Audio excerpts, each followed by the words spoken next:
After 2 years, there's a new Justice League comic, Justice League Unlimited. This comic debuted in 2024 and it's written by Waid with art by Mora. The name is a play on the animated series of the same name from the DCAU. The Justice League Unlimited ran for 3 seasons, beginning in 2004 and spinning off the Justice League series. That was the era where the team greatly expanded and there were many more members and the episodes would focus on different people. It's the series where a lot of people discovered the Question and the Huntress together, and it's something that some still remember fondly.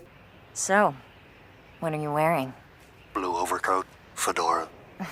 You really stink at this. Orange socks. Of course, there were many other things, but that's one of the things that sticks out in the brain to me. This series is playing on that not just because it's coming out the year of the 20-year anniversary for the series, because from 2004 to 2024, but also because this Justice League is going to be greatly expanded in terms of the number of members that it has and the different characters that could be in play. Even though there are going to be some core people, it looks like you were going to pull focus, but a lot of people are around, so you could see other people dipping in and out. This is just going to be a quick casual chit-chat about the comic. There are some people who are greatly excited for the return of the Justice League, and some who didn't even notice that they were gone. So what is this issue like? And because we're so close to time of release, spoilers. We're going to keep it pretty general, but some spoilers could come out. This is very much an introductory type issue into what the tone and vibe of the book is going to be. And so you get to see a bunch of the core members have to take on different points of action. So different levels of disaster. And they showcase that they're going to be very big things that the team is dealing with, and they try to give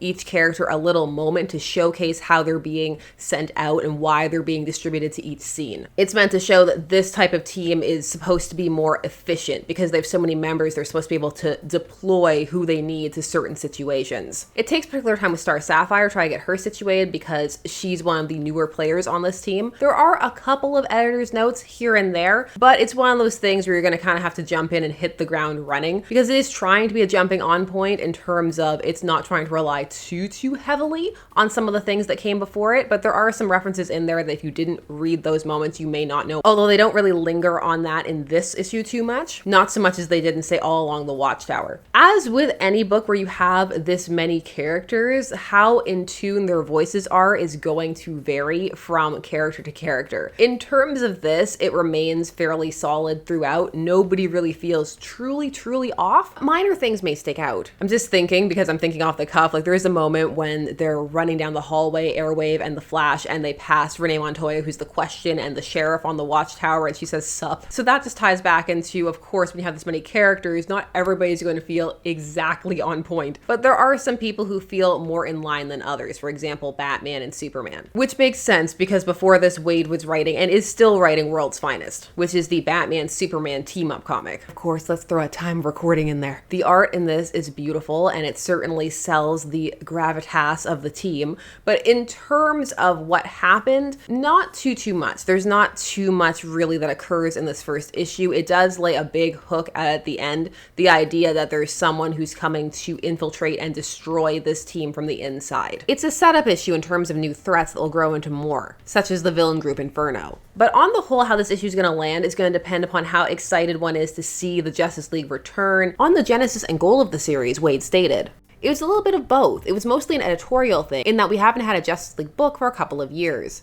As to the Unlimited part of it, I think some of that was spurred by what Dan and I have been able to do in World's Finest, which is in same continuity but slightly in the past. So the idea was, okay, we like what Mark and Dan are doing in World's Finest when they've got the DC universe of that era to play with. Why don't we give them the DC universe of this era?" And so that was kind of how this came about, but we're all happy to be here. However, it is well structured and competently put together. It's certainly an enjoyable read, if not necessarily one that's full of depth so far. It depends, but it does have that cool factor to some of the proceedings. But this feels like one of those arcs designed more to be read in a chunk, or rather that will flow better on a detail level in that kind of format. Whereas this issue felt more like reselling the concept of there being a Justice League. And from that sense, it sets up what the book is going to try to do. And one of the questions that some people had was, with this many people, if it's going to be able to maintain focus, and that remains to be seen. It depends upon how they play it. But there are also going to be other books that are going to be tying into the fact that we have this giant Justice League, like All Along the Watchtower, the Atom Project, those kinds of things. So it feels like this book could be more of the focal point anchor for the main action, then you're going to have other things that are branching off. It does certainly sell the scale of this giant watchtower with the fact that there is space for everybody. They go on about how anybody can stay anytime. Perhaps they've memory hold, all of that sanctuary stuff. It's going to be different this this time. Wally's not going to kill anybody this time. It's going to be fine. I'm also chuckling because over and all along the watchtower, there was already a murder on the watchtower.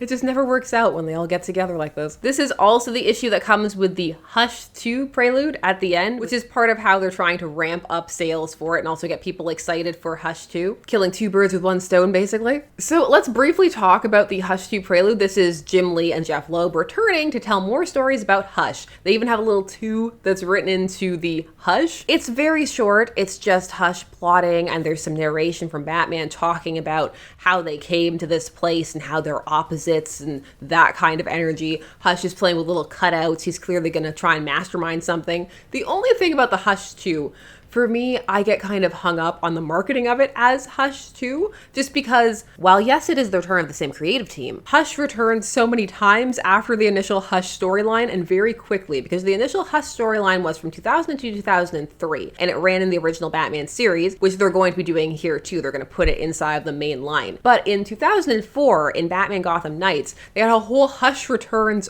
arc. So he's technically, if you want to get pedantic about it, come back several times. And even if one wants to just skip to the New 52, he also had a plot line there, and this one clearly is trying to pull back to the original Hush. So I'm just curious if they're planning to memory hole some of the other Hush stuff, where we're going to be coming back in with Hush 2, the Hushning. Hush 2, Hush Harder. Whenever we talk about Hush on the streams, people always give their subheadings for it, and those are some that come up a lot. It's fun. It's fun to play with the subheadings. I do understand why they chose to market it that way, because that has more pull on the SEO front, and it makes the articles and the like easier to write, that this is a sequel, this is a continuation, versus this is about the 5th or 6th time that the character has come back. But still, if you're aware of all those times, because it wasn't just Hush Returns, it was Heart of Hush. There was also the RIP storyline where he had Bruce Wayne's face and then he was pretending to be Bruce Wayne. There was all New 52 stuff. There was the Rebirth stuff where he had Dick Grayson's face for a hot minute. So there's a bunch of things that have happened with Hush.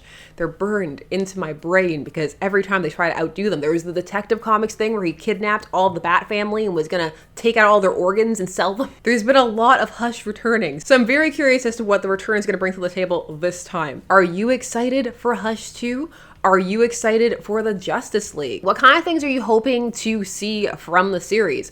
Are you one of those people who saw some of those unfortunate tweets? These happened to be around the time of the 2024 US election, which I'm only mentioning because it's relevant and pertinent to this series, because there was a section at the bottom where there was discussion about how the writing quality was potentially going to deteriorate. And it's one of those things where if one is unaware of it, it's not going to be a factor at all. But if one is, there is the potential to then go into the series being like, is the decline happening? Has the decline happened yet? Social media is a Pandora's box that sometimes is best left unopened. I'm also curious if for everyone this feels like the big grand return that it is meant to be, because the Justice League have been gone for a while, 2 years real time, and that was because they died during a lead up to Dark Crisis in 2022, and there was meant to be a changeover when they came back because they got better really fast to the Titans. So the Justice League disbanded and the Titans were meant to rise up and take that spot.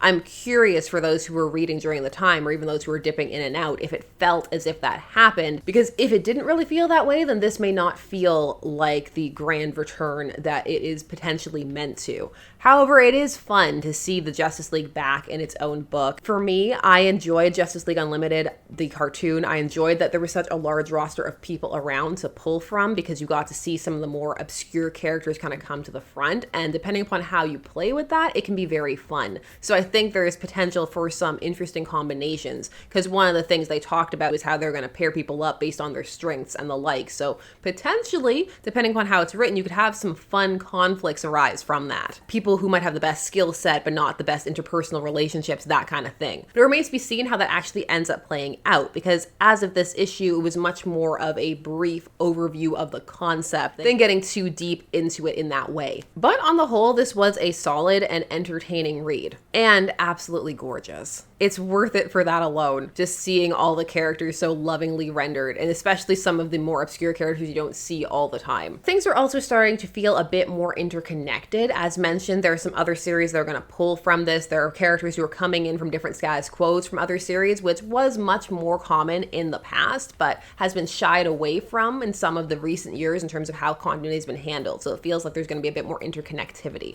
which, depending upon how one feels about canon continuity, could be exciting or it could be frustrating.